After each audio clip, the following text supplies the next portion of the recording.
One, two, three. We want to welcome everybody to the Mom and Dad Talks. Our favorite two people are Mom and Dad, and we have Hantie. All right, we're gonna help the gentleman tonight. All right. Okay, and that is that we do have men who are happen to be single, whether they want to be, forced to be, or whatever the circumstances are. And we, we have ladies here, and Dad, you can also give a tip because you know how to keep a lady. How do men who date over 50 can get a woman, a good woman? I hear that all the time. What can they do to up their game to get a good woman? Give us some tips on that. Don't all speak at That's once. more of a female topic. Well, what do you look for a man that's over 50 that's single? He's got to be tall and good looking, Uh-oh. intelligent. Okay. Those are the three things that I would look for. Tall, intelligent. Yeah, Hanty, And mine, I guess, don't have to be good looking, but that's why I passed Delbert Hunt up. He was too good looking.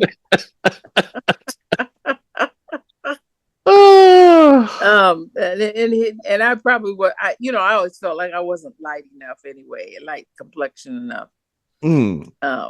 But I prefer brown skin. Mm-hmm. And the things that I look at when if a man is trying to look at me, mm-hmm. I look at his teeth. Mm-hmm. I look at his shoes, whether they're shined or not. Mm-hmm. And his the clothing, is it neat and clean? And his hands, are the fingernails, mm-hmm. all of those things. That's on the outward. Mm-hmm. I figure if all of that is in good and regular standing, mm-hmm. then the heart is got to be good. Mm-hmm. That's what I'm thinking. So it's been a long time since I've been out there. So, well, you're back on the market here, but but I mean, you give a brother a chance, because there's more to it. Because you got guys with good hearts, Hanty, and let's just be real. There's also a way like grooming your hair.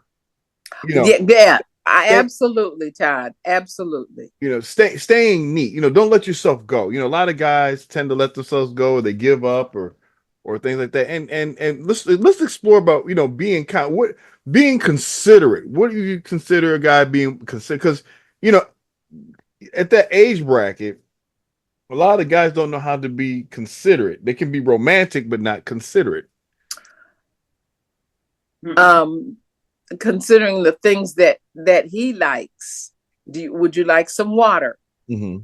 Or would you and still, if you're that close, mm-hmm. opening the door mm-hmm.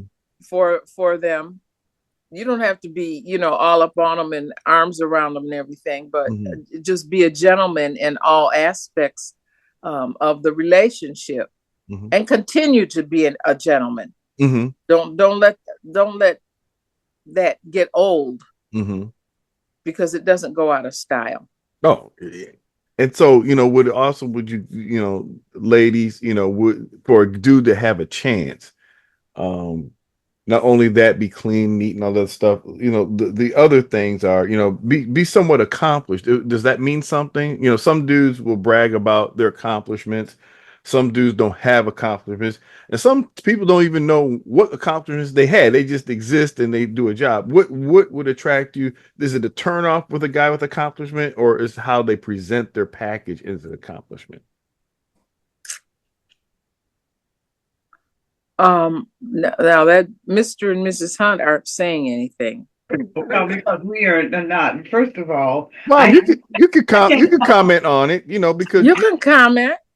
I can helping guys out. There's single men out there. They're saying, I can't find a good, or if they find a good woman, they can't catch her. They seem to elude them. Don't be slow. Don't be slow. If you see something that you like in this day and age, mm-hmm. You can't give it if you think twice, you've probably So lost her already. yeah, at this age, you just be forthright and say, I want to go on a date with you. Be more for, Well, Okay. or how are you doing? Or just starting a conversation doesn't mean that you're going to have a date necessarily, but start a conversation to show your intelligence. You don't have to give your resume or anything. Just say, my name is so and so, and I was wondering, would you like some company, or what is it that you want to know about her? And I think that's fantastic. I mean, because like I said, I'm glad you're putting this information to help our audience out here, because I know Kara was the last time we talked about how to help dudes out. She gave her perspective. Got a lot of responses out of that one. I have to bring Dr. Kara Bear back to talk about some more tips for brethren. were her tips similar to mine or not at all?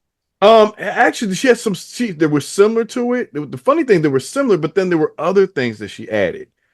It's like the time you do approach a woman. You know what I'm saying? Some women don't want to have a non-approachable period. Like if they're busy or they're talking to their family, you got to understand the circumstance of when to say, "Hey," or they're in school. Right, but if you're in church, or the focus is different, right? And for you, that's how you met your other husband was at a church function. You're smooth about it. And so for older women, it's different. It's like they have a better time of, you just have to, is there a timing in which guys can come and approach a female, or is any time good to after over 50 to say, hey, you know what? I see you here. I may not have another chance. Let me just talk to you a little bit and let's see if we can see what happens. That sounds good. It sounds professional, sounds appropriate. In line with a Christian outlook on a new relationship. And let's face it, we're talking about a new relationship, whether it's just opening the door or whether it's sitting with them in church. To me, that's you got to go to a big enough church. Big enough church? Are you talking about the size of the church or the size of the membership or the Right now, churches are not in a good place right now because no, they're not empty. You can get a pew to yourself. Hey, it looks kind of obvious. I'm trying to talk to you. I'm sitting right next to you. The pew behind you, like literally the pew behind you. I'm right behind you. Right. Yeah. But that's the best place to kind of find took a us good out. man. But that is the best place to find a good man is in church. Amen. Yeah. I agree, Dale. You don't go to a bar or a nightclub or whatever. Expect to get a good roller man. rink. Okay, folks, audience, that was an inside joke. You're gonna edit that, right? No, we got to explain to our audience here because they say a roller rink. What's up with that? At this age, I met my wonderful wife. No, that's where I met you. She swept me off my feet. And the rest is history. At a roller rink, that's where my parents met. So that's kind of an inside joke there. But I don't think I don't see you guys roller skating that often. There was no reason to go back. I found what I wanted. But because like I said, I'm glad that we had this conversation here and that I had some fun with it. But it's seriously, it will help a lot of men out there, especially if you're gonna try to talk to my aunt. Better come correct because she's got a lot of dogs that are looking to make sure you pass the right test. And make sure your shoes are shined. Make sure you have money. And all of it. I didn't mention money. I mean, I mentioned money. No more broke man. I don't go nowhere unless I can get unless I have my own fare back. Right, but I prefer that anybody that's trying to date my aunt, please can take her on nice, extravagant trips. Don't come around. Well, don't come around with empty pockets. Yes, please don't come around empty pockets. If not, get yourself going, get yourself up to date here. Well, with that in mind, and a nice car. And don't be stingy. Yeah, please don't be stingy. You know, you gotta get out the royal treatment there. You know, a cheap man's just not gonna go over well. Mm-hmm. So, with that in mind, I think those tips can help people today have a better life, better choices here. Till next time, we'll see you on Mom and Dad Talks. Bye. Bye.